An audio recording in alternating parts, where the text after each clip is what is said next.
when we work with fractions, we get such a variety of the way we are going to do them.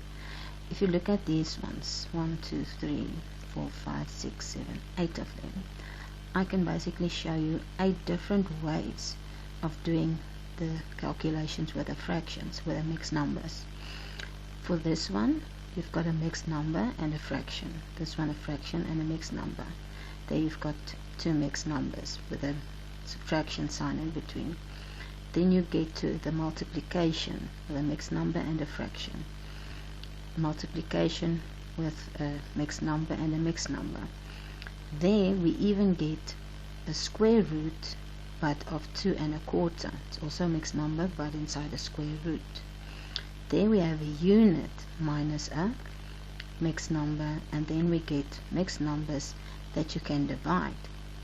The problem with the variety of fractions that we can get, or the calculations with this, is how do I start? Usually there's a different method for each one of them, but there's an easier way. If you work with such a variety, it's easier to start with one specific step. And if you look at the mixed numbers, you'll find that the easiest step, and after that you can basically see the calculations that you have to do.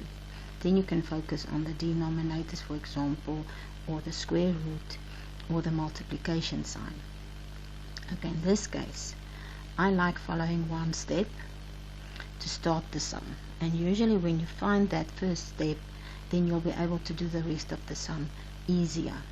Okay, the first step that you can basically follow is change everything that is possible into an improper fraction. That is why I started the first part of the fractions by converting the mixed number into improper fractions. Now if I look at this first step, I can basically apply it to each and every one of these sums, and these are so many sums that you can basically start the same way.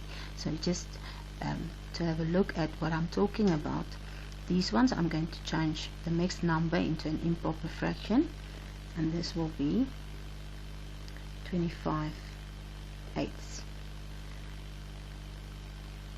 The proper fraction will stay like that. Then the half plus, that's going to be 8/3. This one is going to be 11/4 minus 5/3. Okay, if I go to the multiplication, I'm not going to do every one. 17/5, because in this case, when I do the mixed numbers, yeah, I can follow one method. If I go to multiplication, I can't follow the same method as I did with the adding or the subtraction, so I need to find another way, and that is why I start with the first step by changing everything into an improper fraction. Yeah, I'm going to say it's 1 times 6 plus the 1 is going to be 7 6s. Okay, and then I'm going to show you the sums doing the 2 1/4, the square root of that, and also when I have a unit, how do I change the unit into an improper fraction? Okay, to start with. Okay. I think this was also a problem with one of the exercises you had. Okay, the way that we are going to change the unit into an improper fraction, and that is why it's important that you know what an improper fraction looks like. And an improper fraction is when my numerator, the top one, is going to be bigger than my denominator. Now if I look at a unit, how do I change this into an improper fraction? So I need to have a numerator that's bigger than the denominator.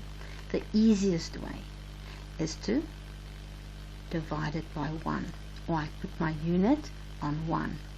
Now there are shorter ways, and there are other methods that you can follow to do the subtraction one, but if you follow one method that you can basically apply to all those sums, then why not use it? Later on your sums are going to get more difficult, and more calculations in one sum, and then you can still follow the same way. Okay, to change the 2 and a third into an improper fraction, it's going to be 7/3.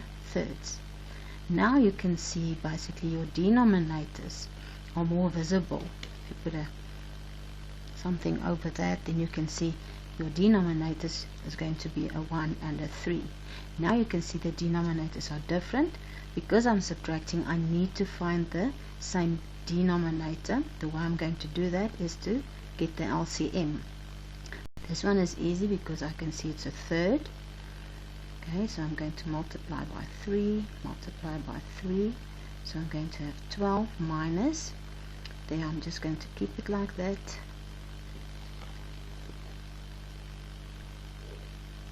Then I can just do my normal subtraction. That says 12 minus 7 is going to be 5/3. Then you can still follow that subtraction method. 5 minus 3, and that's going to be 2. How many times did I subtract the 3? And it's going to be 1 and 2/3. So in the situation where you have a unit as a calculation with a fraction, you can put it on 1, and this is one of the ways that you can apply in high school, by making everything a fraction or an improper fraction in this case. Okay, to go on to the 2 and a quarter in the square root.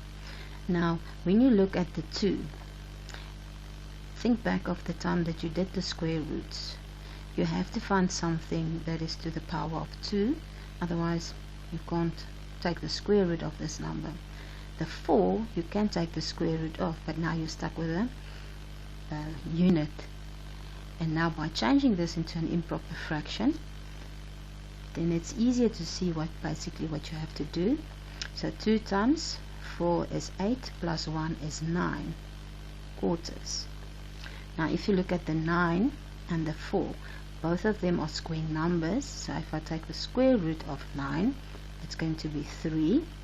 If I take the square root of 4, it's going to be 2. And if you think back of what we did earlier, 3/2 is an improper fraction. Now I can just simplify it by writing this as 1 1/2. And then it's done.